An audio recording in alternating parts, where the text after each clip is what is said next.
मराठी भाषा टिकावी यासाठी आपण नेहमीच गळे काढतो। जागतिक बदलांमध्ये मराठी भाषेला महत्त्वाचं स्थान मिळावं यासाठी परिषदा आणि बैठकांमध्ये तासनतास खल करतो। त्यामुळेच की काय आमिर खान सारख्या हिंदी सिने अभिनेत्यांनाही मराठीची गोडी लागते। पण अमृता ते पैजा जिंकणाऱ्या मराठी भाषेबद्दल मुंबई विद्यापीठाला किती कळवळ आहे जाणून घ्यायचंय, तर पाहूया हा विशेष रिपोर्ट। लाइफ हो आउट ऑफ कंट्रोल, होठों को करके गोल, होठों को करके गोल, सीटी पर जाके बोल ऑल इज वेल।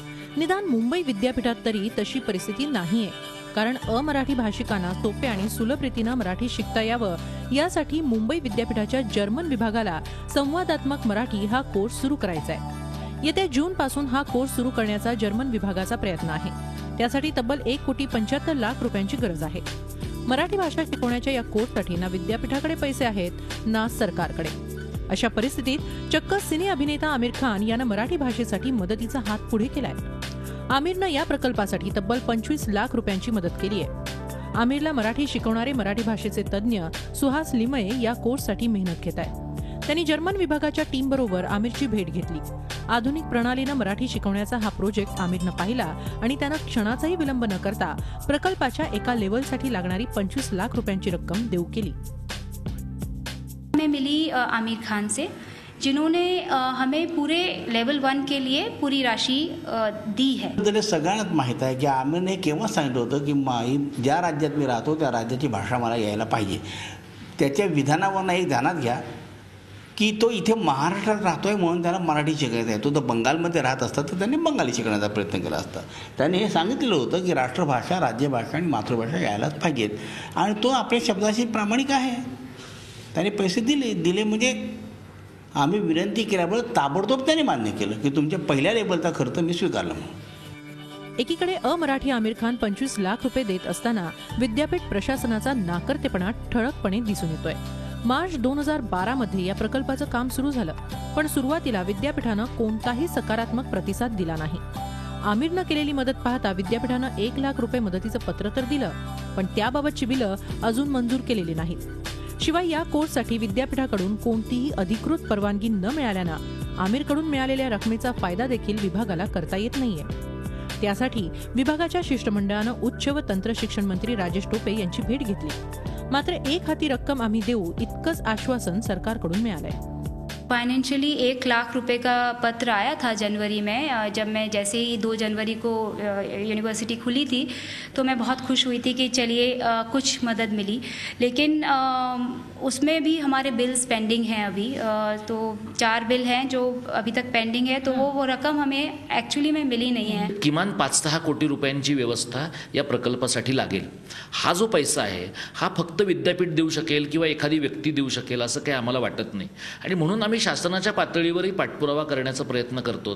पण शासनाच्या पातळीवर शेवटी या सगळ्या गोष्टींना मर्यादा असतात। आम्ही त्यांना भेटलेलो आहोत आणि आम्ही त्यांच्यासमोर प्रस्ताव म्हणजे विद्यापीठानं प्रस्ताव मांडलेला असला। या कोर्सच्या माध्यमातून अमराठी भाषिकांना 1 तासात मराठी बोलण्यास सुरुवात करता येईल असा जर्मन विभागाचा दावा आहे। त्यामुळे मराठी भाषा टिकवायची असेल तर केवळ भाषा अभिजात करा अशी मागणी करून चालणार नाही, तर मराठी टिकवण्यासाठी काहीतरी केलं पाहिजे। आर्थिकदृष्ट्या सक्षम असलेल्या आणि मराठी भाषेवर प्रेम असलेल्या सर्वांनीच त्यासाठी आर्थिक मदत करावी असं आवाहन केलं जात आहे। भाषेच्या संदर्भात जर बोलायचं झालं तर नुसतंच आपण आमची भाषा इतक्या वर्षाची जुनी आहे, आमची अभिजात भाषा जाहीर करा यांनी काही होत नसतं।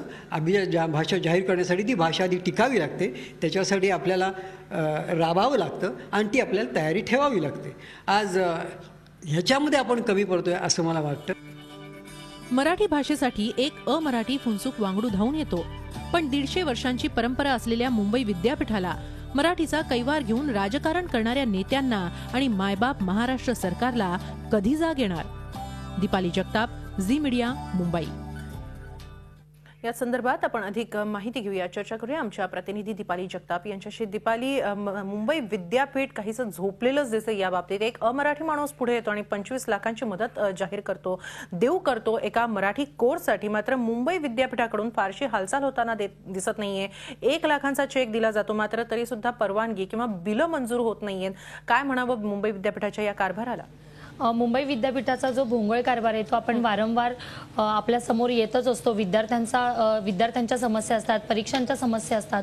मात्र एक विभाग जो स्वतः पुढाकार घेऊन मराठी भाषेसाठी झटतोय आणि मराठी भाषेसंदर्भातला एक कोर्स सुरू करण्यासाठी त्यांचे प्रयत्न सुरू आहेत, त्याला विद्यापीठ तोंडी उत्तर देखील देतं की आम्ही देऊ.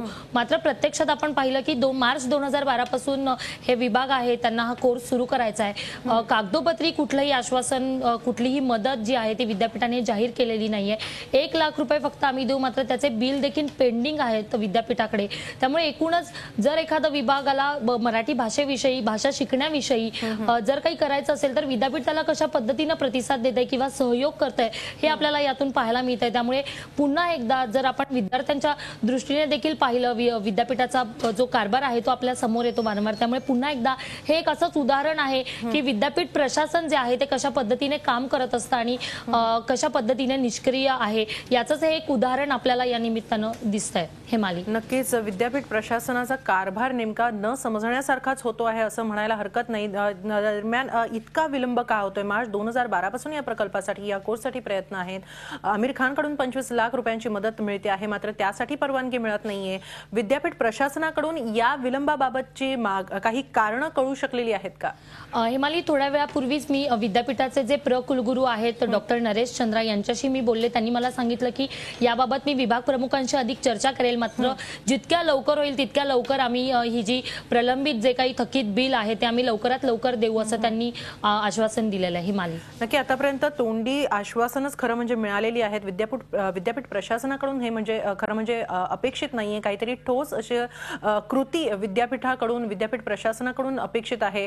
मात्र यावर विभाग प्रमुखांनी आतापर्यंत किंवा या विभागाकडून आणखीन काय काय प्रयत्न केले गेलेले आहेत हा मराठी कोर्स सुरू करण्यासाठी, याबद्दल काही सांगाल? हेमाली, मार्च 2012 मध्ये ज्या या विभागाच्या प्रमुख आहेत त्या विद्यापीठाचे जे कुलगुरू आहेत आणि प्रकुलगुरू आहेत त्यांना भेटल्या होत्या आणि संपूर्ण त्यांच्याकडे जे कोर्सचं जे काही नियोजन आहे ते नियोजन त्यांच्या पुढे मांडलं होतं.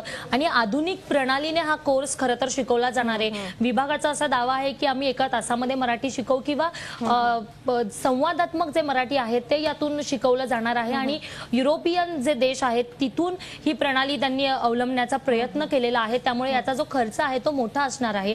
त्याचं जे प्रेझेंटेशन आहे, जे नियोजन आहे ते देखील विद्यापीठाला दाखवण्यात आलंय आणि विद्यापीठाने यासाठी तोंडी होकार देखील दिलाय. मात्र आपण पाहतोय की राजेश टोपेंना देखील ते भेटले, उच्च व तंत्र शिक्षण मंत्र्यांना देखील ते भेटले, तिथे देखील त्यांनी हे प्रेझेंटेशन दिलेले अशी त्यांनी आपल्याला माहिती दिली आहे. त्यामुळे प्रत्येक स्तरावर त्यांना होकार मिळतोय, मात्र हा तोंडी होकार आहे. प्रत्यक्षात जी मदत शासनाकडून आणि विद्यापीठाकडून अपेक्षित आहे ती मदत कुठेच दिसत नाहीये. म्हणूनच 2012 पासून ठोस असं काही कोर्स सुरू करण्याबाबत विभाग काही करू शकलेला नाही. 2 वर्ष उजाड झाली तरी सुद्धा विद्यापीठ प्रशासन सुस्तच आहे, ढिम्मच आहे. केवळ तोंडी होकार, तोंडी आश्वासनं विद्यापीठ प्रशासनाकडून दिली जात आहेत. निश्चितच हे संतापजनक आहे.